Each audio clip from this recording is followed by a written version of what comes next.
তৃতীয় অংশ সুপারিশ ও দিক নির্দেশনা কি বাংলাদেশকে প্রযুক্তি স্বাধীনতা ও নতুন অগ্রগতির পথে নেওয়ার উপায়। নিচে কিছু সুপারিশ দেওয়া হলো যা কেবল নীতি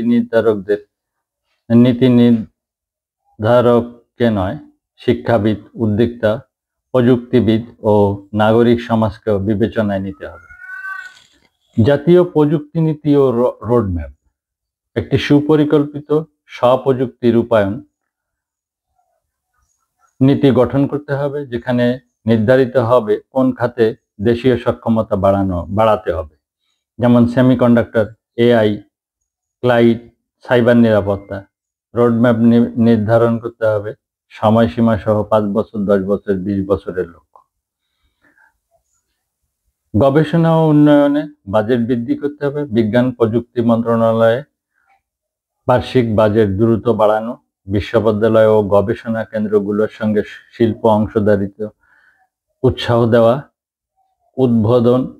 উদ্ভাবন, ইনোভেশন ও স্টার্টআপ সংস্কৃতির প্রসার করতে হবে।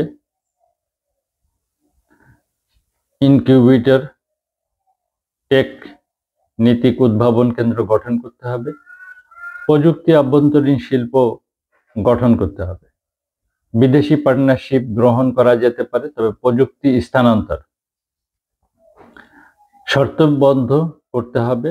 ক্লাস্টার ভিত্তিক শিল্পনীতি গ্রহণ, প্রযুক্তি park, electronics park, chip fabrication zone করা, কর প্রণোদনা, বিনিয়োগ প্রণোদনা, সুবিধাজনক ঋণ ব্যবস্থা প্রযুক্তি শিল্পে দেওয়া। মানব সম্পদ গঠন, তথ্য প্রযুক্তি, ইলেকট্রনিক্স, নির্দেশনামূলক ইঞ্জিনিয়ারিং, এআই, ডেটা সায়েন্স ইত্যাদি বিষয়ে উচ্চমান দক্ষতা বিকাশ করতে হবে।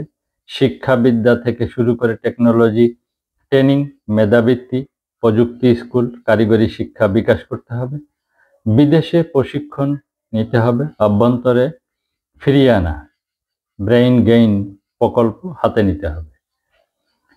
নীতি সহায়ক অর্থনীতি কাঠামো, বাণিজ্য শিল্প, ট্যারিফ, ইম্পোর্ট ডিউটি, পণ্যের মান নিয়ন্ত্রণ এমনভাবে গঠন করা যাতে দেশীয় প্রযুক্তি শিল্পকে সুরক্ষিত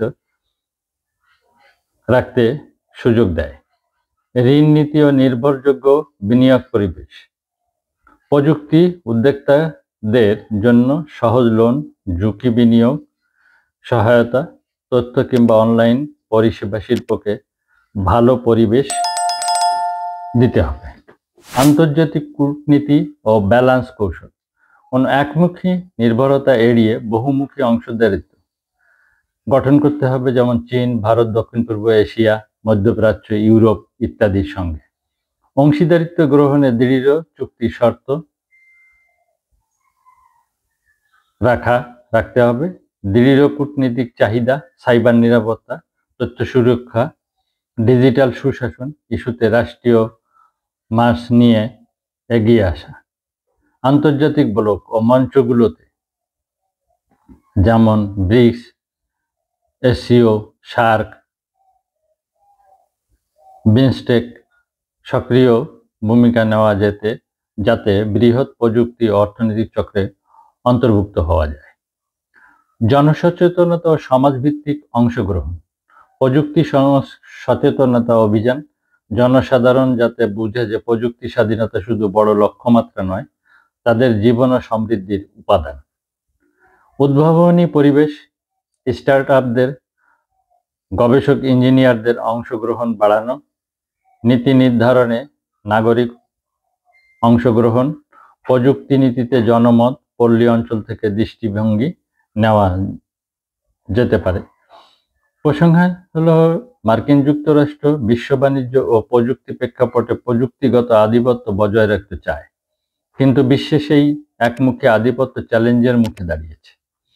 এমন পরিবেশে ভারত, বাংলাদেশ এর মতো উন্নয়নশীল দেশগুলোর জন্য সৃজনশীল কৌশল ও সচেতন সিদ্ধান্ত নেওয়া অপরিহার্য হয়ে পড়েছে। ভারত তার উদ্বেগ ও যতটুকু সফলতা অর্জন করেছে তা একটি প্রেরণা। তথাপি ভারত এখনো পুরোপুরি স্বনির্ভর অবস্থানে পৌঁছায়নি। সে পথ দীর্ঘ। বাংলাদেশ সেই পথের অনেকটা শুরুতেই আছে, কিন্তু সে পথ পেরোতে পারলে সমৃদ্ধ ও প্রযুক্তিগতভাবে স্বাধীন ভবিষ্যতের দিগন্ত তৈরি হতে পারে। তো ভালো থাকবেন দরদিরা। এই ছিল আজকের বর্তমান আন্তর্জাতিক এবং বাংলাদেশের প্রেক্ষাপটে ভারত এর বিষয়টা এই কারণেই উল্লেখ করলাম যে তারা কিভাবে তাদেরকে সুসংহত করার চেষ্টা নিচ্ছে, আর আমরা কেন নিচ্ছি না। ঠিক এই বিষয়টাই আলোকপাত করার জন্য ভারতকে উদাহরণ হিসাবে দেখালাম। আপনারা এটা বিচার বিবেচনা করবেন, আপনাদের জ্ঞান গরিমা দিয়ে আমাদের ভবিষ্যৎ পরিকল্পনা নির্ধারণ করলে আমরা সফল হতে পারবো। এই আশাবাদ ব্যক্ত রেখে আজকে শেষ করছি। মালিক ভরসা। জয় জয়।